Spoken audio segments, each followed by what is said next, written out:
Wir leben in einer Welt der Illusion. Die Deutschen glauben, sie hätten aus der Geschichte gelernt. Sie glauben, sie seien immun gegen die Versuchungen des Sozialismus, gegen die Enteignungsfantasien, gegen den totalitären Anspruch des Staates. Schließlich hat ein Fünftel des Landes 40 Jahre lang die hässliche Fratze der Planwirtschaft am eigenen Leib gespürt. Schließlich zahlen wir im Westen seit 35 Jahren den Soli, um die Trümmer dieses Experiments zu beseitigen. Nie wieder, haben wir geschworen. Aber was, wenn ich dir sage, dass das eine Lüge ist? Was, wenn ich dir sage, dass Deutschland nicht immun ist, sondern gerade dabei ist, genau denselben Fehler zu wiederholen? Was, wenn ich dir sage, dass wir auf dem direkten Weg in die DDR 2.0 sind, aber diesmal nicht aufgezwungen von sowjetischen Panzern, sondern freiwillig gewählt, bejubelt von Intellektuellen, Medien und einer ahnungslosen Jugend, die den Untergang als soziale Gerechtigkeit feiert? Du denkst, das ist Panikmache? Übertreibung? Dann wach auf. Schau dir an, was in Berlin passiert. Schau dir an, wie das Eigentum, das Fundament unserer Freiheit, Stück für Stück demontiert wird.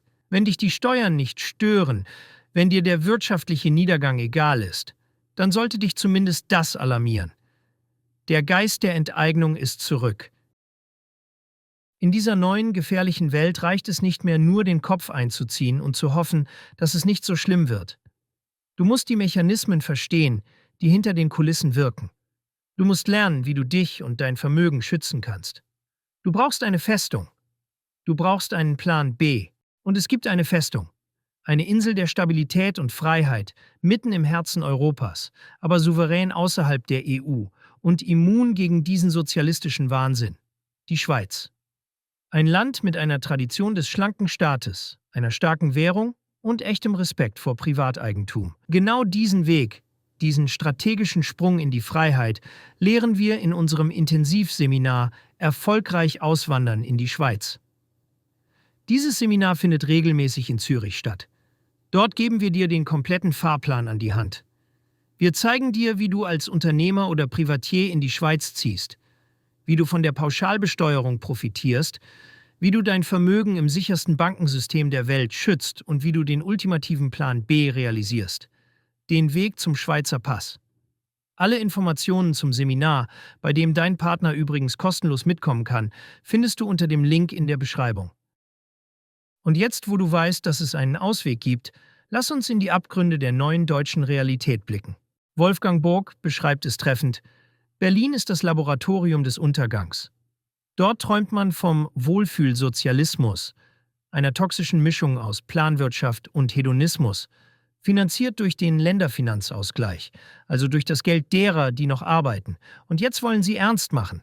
Die Berliner SPD hat ein Vergesellschaftungsrahmengesetz entworfen, ein Bürokratiemonster, das nicht nur Wohnkonzerne, sondern auch Energie, Entsorgung und Verkehr enteignen will. Entschädigung? Am liebsten weit unter Marktwert. Das ist kein Scherz.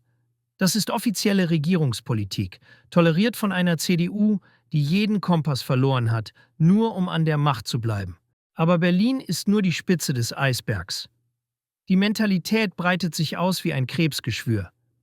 Die SPD-Politikerin Wiebke Esder fordert, dass die Reichen selbstverständlich einen stärkeren Beitrag leisten müssen, obwohl das oberste Zehntel bereits die Hälfte der Einkommensteuer zahlt. Die Jusos und die Grüne Jugend fordern die Enteignung von hohen Kapitalerträgen zur Rettung der Rente. Und das DIW, ein renommiertes Wirtschaftsinstitut, schlägt allen Ernstes einen Boomer-Soli vor.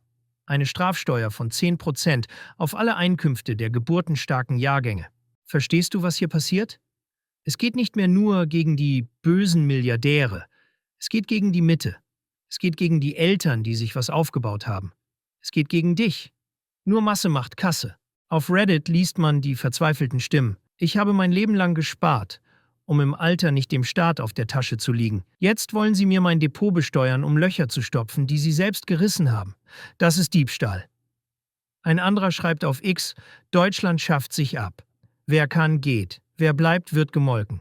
Willkommen in der DDR 2.0, diesmal mit bunten Fahnen und Lastenrädern. Die Staatsquote nähert sich 50%. Abgaben von über 42%. Das ist näher am Sozialismus als an der Marktwirtschaft. Helmut Kohl wusste das schon. Aber heute wird es als Fortschritt verkauft. Und das perfide ist, sie nutzen die Instrumente des Rechtsstaats, um ihn abzuschaffen. Sie versuchen, das Bundesverfassungsgericht mit ihren Leuten zu besetzen, um ihre Agenda durchzudrücken, wenn es für Mehrheiten an der Urne nicht reicht. Sie instrumentalisieren den Verfassungsschutz, um politische Gegner als rechtsextrem zu brandmarken und auszuschließen, genau wie die SED damals jeden Kritiker als Faschisten diffamierte. Es bildet sich eine nationale Front aus Altparteien, die sich demokratische Mitte nennt, aber in Wahrheit nur den Status quo ihrer Macht sichert und jeden Reformwillen im Keim erstickt. Artikel 14 des Grundgesetzes, der das Eigentum schützt, spielt keine Rolle mehr. Im Zentrum steht Artikel 15, der Enteignung erlaubt. Der Geist der Verfassung wird pervertiert. Freiheit wird marginalisiert. Umverteilung wird zum Staatsziel. Das Ergebnis dieses Experiments kennen wir. Wir haben es 1989 gesehen, als die Mauer fiel. Ruinen, Mangelwirtschaft, Unfreiheit. Aber das Gedächtnis ist kurz und die neue Generation, indoktriniert von linken Lehrern und Professoren, rennt jubelnd in ihr Verderben. Die Frage ist nicht, ob dieses System kollabiert. Die Frage ist, wie viel von deinem Vermögen und deiner Freiheit es mit in den Abgrund reißt. Wenn du nicht warten willst, bis die Enteignung an deine Tür klopft, dann musst du jetzt handeln. Die Schweiz ist nicht nur ein schönes Land. Sie ist der letzte sichere Hafen für diejenigen, die verstehen, dass Eigentum die Basis der Freiheit ist. Die Zeit der Illusionen ist vorbei. Die Zeit, deine Festung zu bauen, ist jetzt. Doch die wahre Tragödie liegt nicht nur in dem, was jetzt sichtbar geschieht, sondern in dem, was unter der Oberfläche brodelt. Denn wer glaubt, diese neuen sozialistischen Experimente seien ein Berliner Sonderweg, ein Ausrutscher der Hauptstadt, der täuscht sich gewaltig. Das, was in Berlin beginnt, sickert wie Gift in die föderalen Adern der Republik, bis es jeden Winkel erreicht hat. Auf Reddit schreibt ein Nutzer: Ich lebe in Baden-Württemberg. Vor 5 Jahren dachte ich, wir seien immun gegen Berliner Wahnsinn. Heute sehe ich dieselben Parolen, dieselben Forderungen, denselben Hass auf Eigentum. Es kommt. Und es kommt schnell. Ein anderer ergänzt: DDR 2.0 ist nicht eine Metapher. Es ist eine Bedienungsanleitung. Du erkennst die Logik sofort, wenn du in der alten DDR aufgewachsen bist. Und jemand antwortet: Ich habe lange geglaubt, es würde Deutschland nie wieder passieren. Jetzt sehe ich, wie meine Kinder dieselben Formulierungen in der Schule lernen, die ich 1986 in Leipzig gelernt habe. Dieses Mal jedoch läuft der Prozess eleganter ab, verpackt in moderne Worte, ökologisch lackiert, moralisch überhöht. Die DDR wollte Gleichheit erzwingen, die DDR 2.0 will Gerechtigkeit erzwingen. Aber das Ergebnis ist dasselbe: weniger Freiheit, weniger Eigentum, weniger Wohlstand, mehr Staat. Und die Zahlen beweisen es. Wir haben die höchste Steuer- und Abgabenbelastung seit Bestehen der Bundesrepublik. Wir haben die niedrigsten privaten Nettovermögen in Westeuropa. Wir haben eine Investitionslücke von über 600 Milliarden Euro. Wir haben die schwächste Produktivitätsentwicklung unter den größten Industrienationen. Alles dokumentiert, schwarz auf weiß, nur dass es niemand hören will. Auf X schreibt ein Ökonom der IW Köln: Deutschland lebt seit Jahren von der Substanz. Politisch, infrastrukturell, ökonomisch. Wir sind auf Crashkurs. Langsam, aber sicher. Und ein anderer Experte, ein FDP-naher Wirtschaftswissenschaftler, kommentiert: Es ist nicht Enteignung, wenn der Staat nimmt, was er braucht. Es ist Solidarität. Darunter tausende Antworten. So hat die DDR argumentiert. Wenn Solidarität erzwungen wird, ist es Raub. Sie nennen es Solidarität. Ich nenne es nach einem Leben harter Arbeit. Verrat. Aber was macht diese neue DDR 2.0 so gefährlich? Dass sie sich moralisch auflädt. Dass sie ihre Feinde nicht mehr Kapitalisten nennt, sondern Klimasünder, Privilegierte, Ungerechtigkeitsprofiteure. Dass sie Eigentum nicht mehr als Freiheitsbasis begreift, sondern als unverdienten Vorteil. Dass sie Leistung nicht mehr belohnt, sondern bestraft. Diese neue Form der Enteignung ist weich, freundlich, pädagogisch, aber am Ende genauso tödlich für die Freiheit wie die harte Version von 1950. Und genau das haben kritische Stimmen längst erkannt. Ein Schweizer Kommentator auf X schrieb kürzlich: Die Deutschen merken nicht, wie weit sie schon in den Kollektivismus abgerutscht sind. Aber wir sehen es.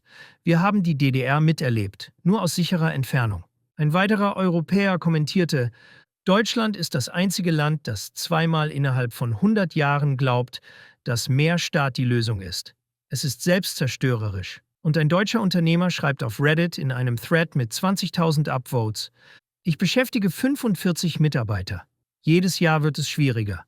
Regulierung, Moralkeule, Misstrauenskultur. Ich habe jetzt eine Holding in Zürich. Wenn der Rest des Landes den Verstand verliert, dann zumindest meine Familie nicht. Auch die wirtschaftlichen Trends sprechen eine klare Sprache. In den USA entsteht gerade der größte Wealth-Transfer der Geschichte. In Großbritannien entwickelt sich die KI-Branche schneller als in jedem anderen europäischen Staat. In Polen steigt die Produktivität, in Italien wächst der Mittelstand, in der Schweiz boomt der Finanzsektor, die Tech-Branche, die Medizinforschung. Und Deutschland? Deutschland verliert pro Jahr 1.500 vermögende Steuerzahler netto, ein historischer Negativrekord. Deutschland verliert seine klügsten Köpfe in die USA. Deutschland verliert seine Unternehmen an die Schweiz. Deutschland verliert seine Industrie an China. Deutschland verliert seine Zukunft an seine Vergangenheit. Diese Realität ist nicht radikal. Sie ist nicht übertrieben. Sie ist nicht hysterisch. Sie ist sichtbar, messbar, nachweisbar. Und sie wird jeden Tag schlimmer. Ein ehemaliger Beamter des Bundesfinanzministeriums schreibt anonym auf X: Das System ist nicht mehr zu retten. Intern wissen das alle. Wir verwalten den Abschwung. Ein Professor der LMU München formuliert es so: Der neue deutsche Sozialismus trägt Designerbrillen und benutzt iPhones. Er funktioniert genauso schlecht wie der alte. Und ein User schreibt, zynisch und gleichzeitig erschütternd ehrlich: Wenn du 1989 gesehen hast, wie ein System implodiert, dann erkennst du die Vorzeichen. Und ich sehe sie jetzt wieder. Die entscheidende Frage ist also nicht: Wird Deutschland sozialistisch?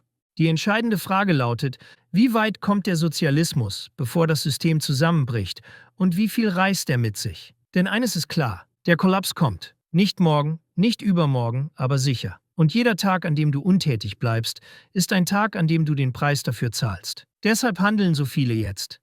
Deshalb wandern so viele Unternehmer aus. Deshalb ziehen so viele Vermögende ihr Kapital ab. Deshalb sichern sich Familien, Ärzte, Selbstständige, Geschäftsleute ihre Zukunft. In der Schweiz, in den USA, in den VAE. Überall dort, wo der Staat nicht glaubt, er sei der Eigentümer deines Eigentums. Denn die Wahrheit ist: Freiheit muss man nicht erklären. Freiheit muss man schützen. Besonders vor dem eigenen Staat. Und deshalb lautet die letzte, wichtigste, brutalste Wahrheit: Wenn du wartest, bis die Enteignung an deine Tür klopft, hast du zu lange gewartet. Die Illusionen brechen zusammen. Der Staat zeigt sein wahres Gesicht. Und dein einziges Schild bist du selbst. Die Zeit der Illusionen ist vorbei. Die Zeit des Selbstschutzes hat begonnen. Und die Zeit des Handelns ist jetzt. Bist du Unternehmer, Freiberufler oder Investor? Zieht es dich schon lange ins Ausland? Mach heute den ersten konkreten Schritt in eine Zukunft mit mehr Geld und mehr Freiheit. Buche ein Beratungsgespräch mit Sebastian und seinen Kollegen. Unsere Kanzlei unterstützt Mandanten wie dich dabei, deine Steuerlast legal zu reduzieren, Vermögen aufzubauen und zu schützen und deine persönliche Freiheit zu maximieren. Profitiere jetzt von unserem Fachwissen und unserem Netzwerk. Gehe zu mandatierung.com und werde Mandant unserer Kanzlei.